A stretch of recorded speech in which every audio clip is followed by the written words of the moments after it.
نحمده ونصلي ونسلم على رسوله الكريم اما بعد 21ویں پارے کی تلاوت کی گئی ہے. اس کی ابتدا اللہ تعالیٰ نے اتل ما اوحی الیک من الکتاب واقم الصلاۃ، دو چیزیں ذکر کی گئی ہیں اس میں. ایک تو یہ کہ قرآن مجید جو آپ کی طرف نازل کیا گیا ہے اس کی تلاوت، اور دوسری نماز کو قائم کرنا. اصل یہ وظیفہ تو ہمارا ہے کہ ہمیں ان دو چیزوں پر مواظبت کرنی چاہیے، یعنی قرآن مجید کی تلاوت پر بھی اور نماز کو صحیح طریقے پر ادا کرنا. لیکن یہاں اصل خطاب نبی کریم صلی اللہ علیہ وسلم سے کیا گیا ہے، تاکہ جب آپ صلی اللہ علیہ وسلم کو یہ حکم دیا جا رہا ہے تو یقیناً ہمیں بدرجہ اولیٰ یہ حکم دیا جا رہا ہے، تاکہ رغبت کے اعتبار سے اور زیادہ بات ہو جائے. چنانچہ اللہ رب العزت نے قرآن مجید کی تلاوت کا اور نماز کو صحیح طریقے پر قائم کرنے کا حکم دیا گیا ہے، اور ساتھ میں یہ فائدہ بتایا کہ ان الصلاۃ تنہی عن الفحشاء والمنکر، نماز بے حیائی اور برے کاموں سے انسان کو روکتی ہے. نبی کریم صلی اللہ علیہ وسلم کی خدمت میں ایک شخص آیا اور اس نے کہا کہ فلاں شخص رات کو نماز پڑھتا ہے، دن میں ڈاکے ڈالتا ہے. تو آپ نے فرمایا کہ عنقریب اس کی نماز اس کو ان کاموں سے روک دے گی. یعنی اصل نماز کے اندر یہ تاثیر ہے کہ جب کوئی شخص نماز پڑھتا ہے پابندی کے ساتھ، بشرطے کہ وہ نماز صحیح طریقے پر ادا کرے، کیونکہ نماز کے قیام کا حکم ہے، اور نماز کو قائم کرنے کا مطلب یہ ہے کہ جس طریقے سے کہا گیا ہے اس کے فرائض و واجبات، رکوع اور سجود اور قیام اور قعود صحیح طریقے پر ادا ہوں، تو یقیناً وہ نماز اگر نماز ہے تو انشاءاللہ اس کو بے حیائی کے کاموں سے اور برے کاموں سے بہرحال وہ روک دے گی. اور دوسری بات یہ بتائی کہ وَلَذِكْرُ اللَّهِ اکبر، اللہ کا ذکر سب سے بڑی چیز ہے. آدمی چلتے پھرتے اٹھتے بیٹھتے اللہ کا نام لیتا رہے، اور یہ اللہ کا نام لینا ایسا معاملہ ہے، ایسا عمل ہے، اس کے لیے آدمی جس حال میں بھی ہو، جس کیفیت میں بھی ہو، اگر اللہ کا ذکر کرنا چاہے تو اس سے کوئی روک ٹوک نہیں ہے. مثلا آدمی وضو ہے نہیں ہے لیکن ذکر کر سکتا ہے، حتیٰ کہ اگر اسے نہانے کی بھی حاجت ہے تب بھی اللہ کا ذکر کرنے کی ممانعت نہیں اس حال میں بھی. یہ الگ بات ہے کہ ادب یہ ہے کہ آدمی پاک صاف ہو کر اور جو ہے صحیح طریقے پر اللہ کا نام لے، لیکن یہ کہ اگر اس حال میں بھی لے لے گا تو گناہ نہیں ہے. یعنی کلمہ طیبہ پڑھتا رہے، ذکر و اذکار کرتا رہے، سبحان اللہ الحمدللہ کہتا رہے، تو اس میں کوئی مذائقہ نہیں ہے. وَلَذِكْرُ اللَّهِ اکبر، اللہ کا ذکر سب سے بڑی چیز ہے، اور اللہ تعالیٰ نے اس کو اتنا آسان کیا ہے، ہر حال میں جو ہے وہ، یعنی حتیٰ کہ آپ دیکھیں خواتین ہیں، ان کو اگر ناپاکی کا زمانہ آتا ہے ان کے لیے بھی حکم یہ کہ ذکر کرتی رہیں، ذکر کرنے کی کوئی ممانعت نہیں. نماز نہیں پڑھ سکتی، قرآن مجید نہیں پڑھ سکتی، لیکن ذکر کر سکتی ہیں. تو ذکر کرنے کی ممانعت اس حال میں بھی نہ مردوں کو ہے نہ عورتوں کو. اگر مردوں کو حاجت ہو غسل کی تو وہ بھی ذکر کر سکتے ہیں. واللہ یعلم ما تصنعون، اللہ تعالیٰ جانتے ہیں جو کچھ تم صنعت اختیار کرتے ہو یا تم جو کچھ جو ہے وہ منصوبے بناتے ہو. یہاں پر واللہ یعلم ما تفعلون نہیں کہا بلکہ تصنعون کہا، کیونکہ تصنعون کے اندر یہ اس سے بڑی چیز ہے جو انسان منصوبے بناتا ہے، ذہن کے اندر سوچتا رہتا ہے یہ کرنا یہ کرنا یہ کرنا ہے، تو باقاعدہ ایک صنعت اس نے اپنے ذہن میں ترتیب دی ہوئی ہوتی ہے، اس کو ذکر فرمایا واللہ یعلم ما تصنعون. تم ذہن کے اندر جو کچھ جو ہے بناتے ہو پروگرام، اللہ تعالیٰ ان سب پروگراموں سے واقف ہے. اسی طریقے سے اللہ رب العزت نے یہاں پر جو حکم دیا وہ یہ کہ یا عبادی الذین آمنوا ان ارضی واسعہ فایایا فاعبدون، اے ایمان والو میری زمین جو ہے وہ کشادہ. یہ اس وقت نہ حکم نازل ہوا جب اہل مکہ کو حکم دیا گیا ہجرت کا مدینہ منورہ کی طرف، تو یقیناً جب وہ ہجرت فرض کی گئی تھی تو اس طرح سے فرض تھی کہ مسلمان ہونے کی علامت تھی یہ. اگر کوئی شخص ہجرت نہیں کرتا تھا تو یہ اس کے مسلمان نہ ہونے کی علامت، اور جو مسلمان ہو اور حکم آ جائے ہجرت کا اور ہجرت نہ کرے. تو آپ صلی اللہ علیہ وسلم پر جب یہ آیتیں نازل ہوئیں، اب یقیناً بہت سے لوگوں کے دلوں میں کچھ کھٹکے اور خدشے رہتے ہیں، تو انہی میں سے یہ بات ذہن میں یہ بھی آتی تھی کہ اگر راستے میں موت آ گئی، یہاں سے نکلتے ہوئے کافروں نے ہمیں روکا، یا باہر نکل کر دوسرے لوگوں نے ہم سے مقابلہ کیا، تو یقیناً یہ خطرات بھی ہوتے ہیں. انسان کے سامنے بہت ساری چیزیں ہوتی ہیں، تو اللہ تعالیٰ نے ان کے بھی جوابات دے دیے. تو ذہن کے اندر دو باتیں خاص طور پہ آتی ہیں کہ بھئی یہاں تو ہمارا لگا لگایا کام ہے، دکان ہے، یہ تجارت کرتے ہیں، کماتے ہیں، کھاتے ہیں، یہاں پر تو ہمیں آسانی کے ساتھ ایک عرصے سے باپ دادا رہتے چلے آ رہے ہیں، لیکن اب حکم ہو رہا ہے کہ بھئی یہاں سے تم ہجرت کر کے مدینے جاؤ. تو اب وہاں پر ایک تو یہ کہ موت کا ڈر، اور دوسرا یہ کہ معاش کیا ہوگا، وہاں جا کر کیا صورت ہوگی. تو اللہ رب العزت نے دونوں باتوں کا جواب اس طرح سے دیا، کل نفس ذائقۃ الموت. ارے بھائی موت کا مزہ تو ہر ایک نے چکھنا ہے. اگر بالفرض اللہ تعالیٰ کے حکم کو بجا لاتے ہوئے اور فرائض کی ادائیگی میں تمہاری جان بھی چلی جائے تو کیا حرج کی بات، کیا مرنا نہیں ہے؟ یعنی ایک دن تو موت آ کر رہے گی، کب تک اس جان کو سنبھالے پھرو گے؟ کبھی نہ کبھی کہیں نہ کہیں تو بہرحال مرنا ہے. تو اگر اللہ تعالیٰ کا یہ حکم ہے کہ اپنے گھر سے نکلو، گھر بار چھوڑو اور نکلو، اور اگر اس حکم کی تعمیل میں تمہاری جان بھی چلی جائے تو سودا کون سا مہنگا ہے؟ مرنا تو ہے ایک دن. ایک تو یہ جواب دیا کل نفس ذائقۃ الموت، سب نے مرنا ہے، لہذا اگر تم بھی مر گئے تو کوئی حرج کی بات نہیں، ایک دن مرنا تو ہے یقیناً. بس آدمی کا اگر یہ یقین پختہ ہو تو پھر اس سے کوئی ڈر نہیں رہتا کسی معاملے کا.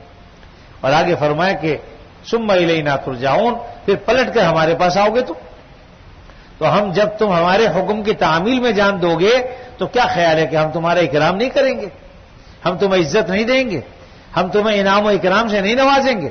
یقیناً جب ہمارے حکم کی تعمیل کرتے ہوئے تم نے اپنی جان اللہ کے سپرد کر دی تو جب ہمارے سے تمہیں واسطہ پڑے گا تو تم خوش ہو جاؤ. اور دوسری بات فرمائی کہ وَكَأَيٍّ مِّن دَابَّةٍ لَا تَحْمِلُ رِزْقَهَا. اب جہاں تک رزق کا معاملہ ہے تمہیں اندیشہ ہے کہ وہاں کیسے کمائیں گے، کیا کریں گے. تو ارے بھائی کبھی تم نے جانوروں کو نہیں دیکھا؟ کتنے جانور اپنی کمر پر بوریاں لاد کے اڑ رہے ہوتے ہیں. یا کوئی جانور، میں نے پرندوں کو آپ نے دیکھا کہ پرندے اڑتے ہیں تو کیا ان کے اوپر غذا موجود ہوتی ہے؟ اپنے گھر سے نکلتے ہیں تو بھوکے نکلتے ہیں، اور جب گھر پہ شام کو آتے ہیں تو پیٹ بھر کے آتے ہیں. تو جو خدا پرندوں کو رزق دے رہا وہ تمہیں بھی دے دے گا، تم کیوں فکر کرتے ہو اس بات کی؟ اسے فرمایا کہ وَكَأَيٍّ مِّن دَابَّةٍ لَا تَحْمِلُ رِزْقَهَا. پرندے جاندار کتنے ایسے ہیں کہ اپنا رزق اپنے اوپر لادے نہیں پھرتے. اللہ یرزقها وإیاکم، اللہ انہیں بھی رزق دیتا ہے، اللہ تمہیں بھی رزق دے گا. وہ السمیع العلیم، وہ سننے والا جاننے والا ہے. تو یہ انسان کا ذہن بنا دیا کہ موت کے لیے بھی تیار رہو، اگر مر گئے تو فکر کی ضرورت نہیں، آؤ گے ہمارے پاس پلٹ کے تو جو جان ہم نے تمہیں دی ہے زیادہ سے زیادہ وہ جان ہم واپس لے لیں گے، اور پھر ہمارے پاس پلٹ کے آؤ گے تو تمہارا اکرام کریں گے. اور جہاں تک رزق کا معاملہ ہے تو رزق کی فکر تم اس لیے نہ کرو کہ سارے جانور اللہ کے بھروسے پر گھروں سے نکلتے ہیں، ان کا بھروسہ اللہ تعالیٰ پر تم سے زیادہ ہے، اس لیے کہ وہ اپنے اوپر سامان لادے نہیں پھرتے، بلکہ وہ ایسے ہی نکل جاتے ہیں، اور جب شام کو واپس آتے ہیں تو اللہ تعالیٰ ان کا پیٹ بھر چکا ہوتا ہے اور پیٹ بھر کر واپس آتے ہیں.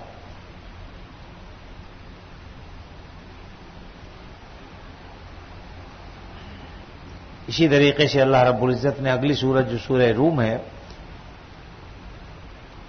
اس کا جو شان نزول ہے، خاص موقع تھا اس زمانے میں. فارس اور روم ان کی جنگ ہو رہی تھی. فارسی کون لوگ ہوتے ہیں؟ آتش پرست، یعنی فارس ایران کو کہتے ہیں، ایران میں آتش پرست تھے. اور رومی جو تھے یہ عیسائی، نصارہ، حضرت عیسیٰ علیہ السلام کو ماننے والے. تو اس زمانے میں جب ان کے مابین جنگ ہوئی تو فطری طور پر جو مشرکین مکہ تھے، جو بتوں کی عبادت کرتے تھے، تو ان کے دل میں ایک خواہش تھی کہ فارس جیت جائے، کیونکہ وہ بھی ہماری طرح جو ہے وہ آگ کی پوجا کرتے ہیں، ہم بھی بتوں کی اور الٹی سیدھی چیزوں کی پوجا کرتے ہیں. تو ان کی خواہش یہ تھی. اور اس کے مقابلے میں اہل اسلام کو اگرچہ دونوں برابر تھے وہ، لیکن پھر بھی ایک درجے میں اندر خواہش یہ تھی کہ یہ روم کے لوگ جیت جائیں، جو کم سے کم اہل کتاب تو ہیں، اللہ پر ایمان تو رکھتے ہیں، نبی کو مانتے ہیں، آخرت پر یقین رکھتے ہیں. بھائی زیادہ ہمارے نبی کو نہیں مانتے لیکن باقی سب چیزیں تو کرتے. تو اس لیے اندرونی طور پر دلی خواہش ان کی یہ تھی کہ اہل روم جو ہے وہ جیت جائیں. لیکن ہوا یہ کہ فارس جیت گیا اور رومی مغلوب ہو گئے.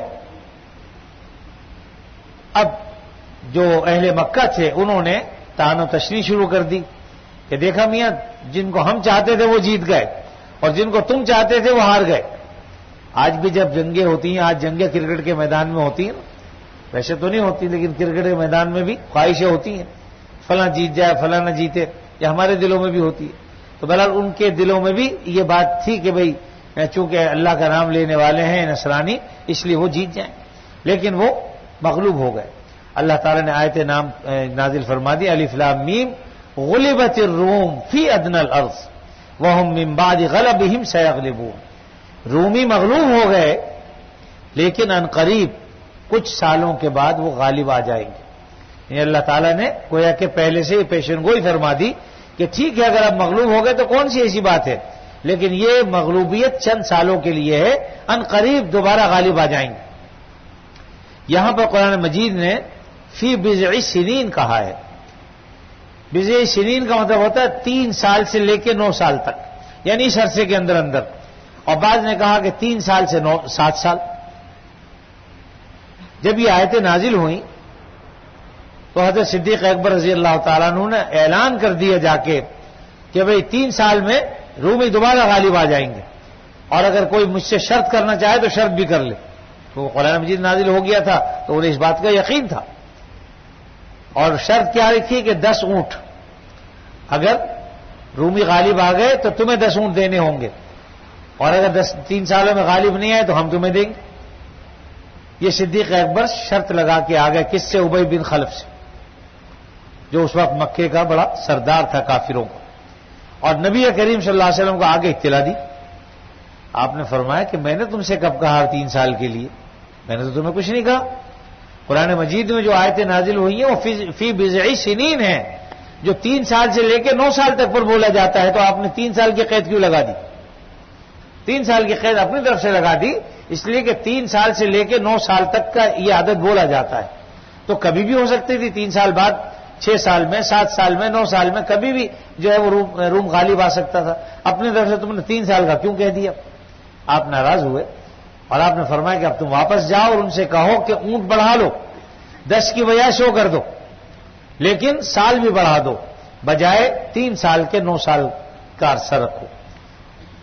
امید تو یہ ہے کہ 7 سال میں غالب آ جائیں، لیکن 9 سال تک کا عرصہ رکھو. تو بہرحال اس پر وہ راضی ہو گیا. اب شرط اس بات پہ ہو گئی کہ 100 اونٹوں کی شرط لگ گئی. اس زمانے میں شرط لگانا ناجائز نہیں تھا، یعنی اس وقت تک حرمت نازل نہیں ہوئی تھی. بعد میں اللہ رب العزت نے نازل فرما دی وَيَسْأَلُونَكَ عَنِ الْخَمْرِ وَالْمَيْسِرِ. میسر جوئے کو کہتے ہیں، قمار کو کہتے ہیں. تو یہ بھی قمار ہے، شرط لگانا اس طریقے سے یہ جوا ہے. تو اس زمانے میں چونکہ ناجائز نہیں تھا یہ، تو اس لیے آپ صلی اللہ علیہ وسلم نے فرمایا کہ بھئی بجائے 10 کے تم 100 اونٹ کا کہہ دو. تو بہرحال یہ طے ہو گیا. البتہ اس نے یہ سوچا کہ چونکہ یہ ہجرت سے چند سال پہلے یہ معاملہ ہوا تھا، غالباً 3 سال پہلے، تو اسے یہ اندیشہ ہوا کہ ایسا نہ ہو کہ یہ لوگ مدینے چلے جائیں. تو میرے جو شرط لگائی ہے تو ان سے کہا اگر تم جاؤ گے تو کوئی ضمانتی دے کے جاؤ گے؟ تو کہا کہ ہاں میرا بیٹا عبد الرحمان ضمانتی، میں نہیں ہوں گا تو یہ دے گا تمہیں. بہرحال بات طے ہو گئی. اللہ تعالیٰ کا کرنا یہ ہوا کہ 7 سال کے عرصے میں دوبارہ فارس اور روم میں جنگ ہوئی اور اللہ تعالیٰ نے روم کو غالب کر دیا. لیکن اس وقت تک ابی بن خلف جو ہے مر چکا تھا، وہ مر چکا تھا. لیکن بہرحال اس کے بیٹے کو پھر حضرت صدیق اکبر نے اس کے باپ کی شرط یاد دلائی تو اس کے بیٹے نے 100 اونٹ دیے.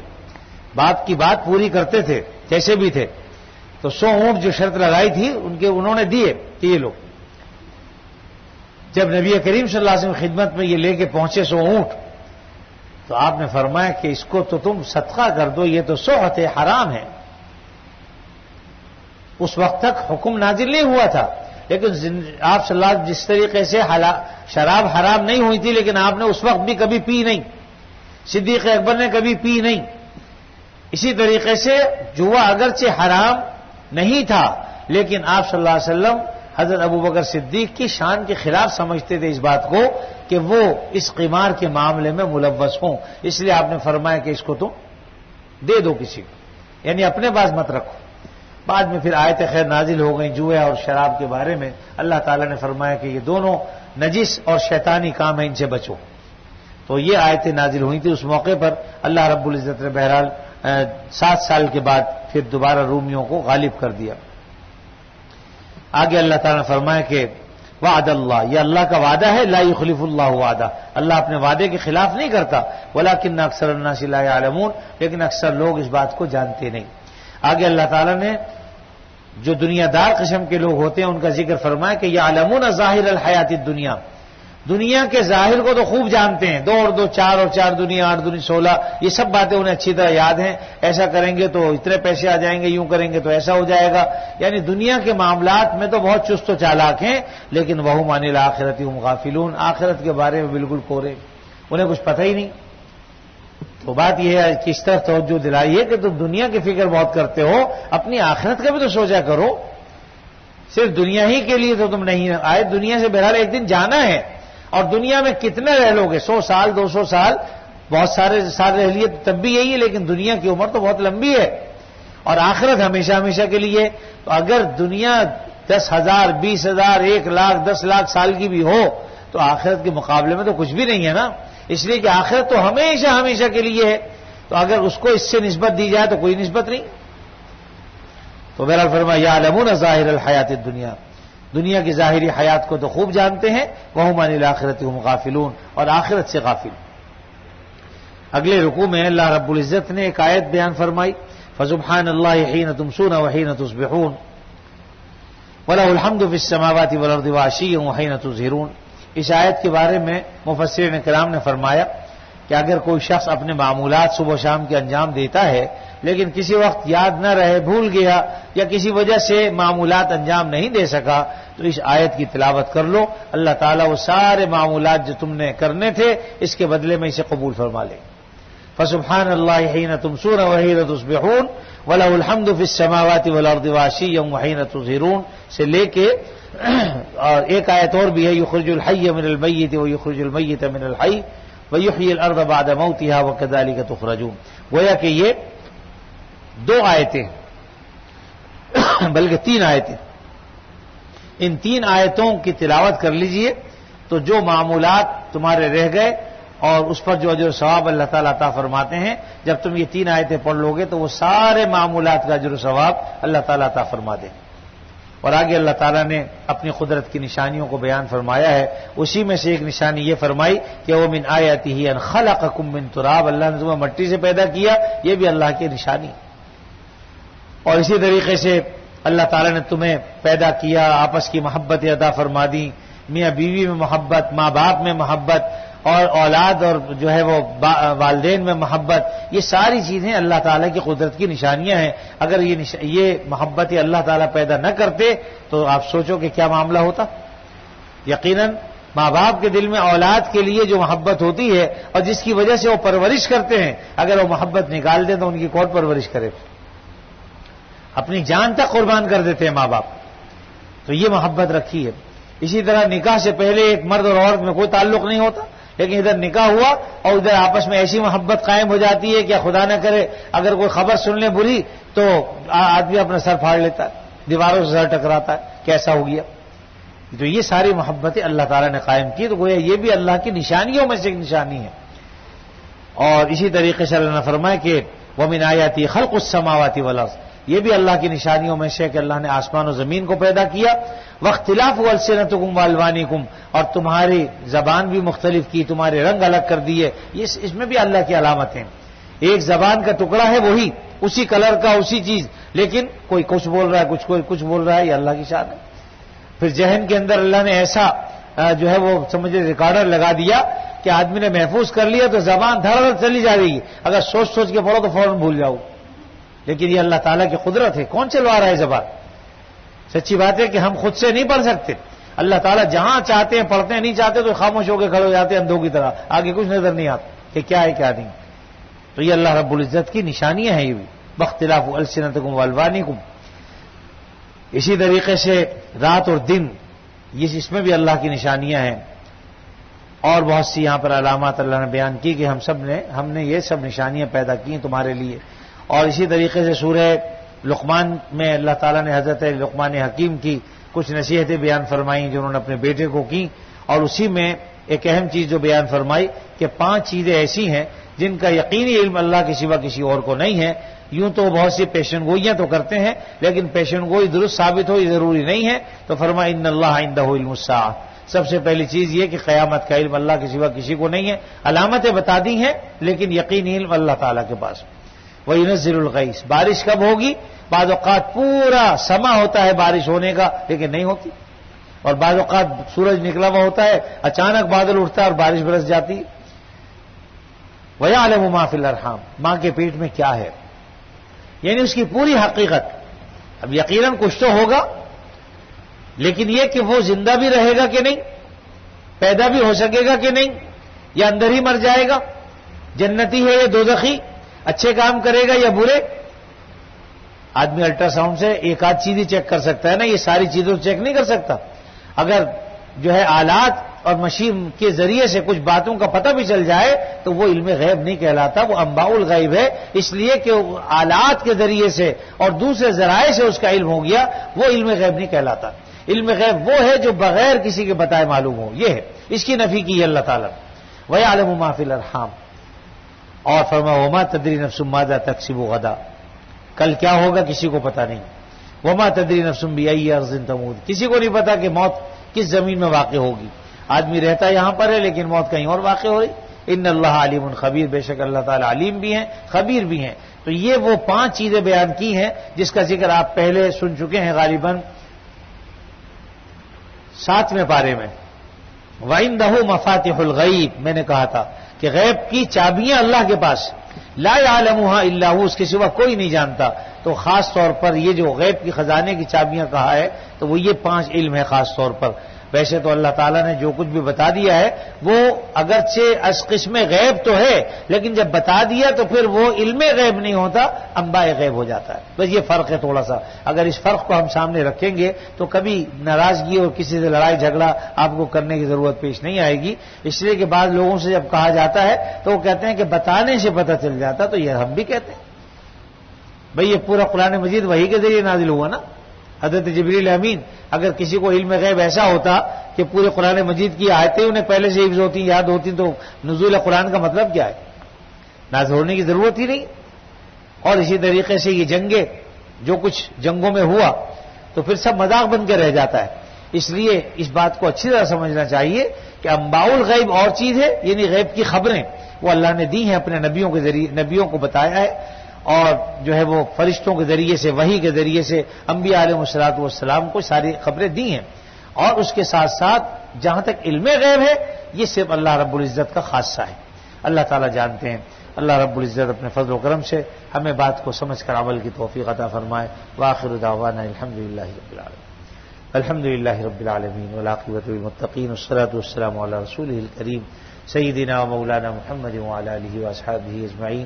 یا اللہ اپنے فضل خاص سے ہمارے گناہوں کو معاف فرما، ہمیں عافیت نصیب فرما، ہر شر سے فتنے سے اللہ ہماری حفاظت فرما، بیماروں کو شفائے کامل عطا فرما، جو مقروض ہیں ان کے قرضوں کو ادا فرما، جو پریشان حال ہیں ان کی پریشانیوں کو دور فرما. جب تک زندہ رہیں آپ صلی اللہ علیہ وسلم کی تعلیمات پر عمل کی توفیق عطا فرما، اور جب وقت آخر آئے خاتمہ ایمان پر فرما. وصلی اللہ تعالی علی خیر خلقہ محمد وعلی آلہ واصحابہ اجمعین. آمین برحمتک یا ارحم الراحمین.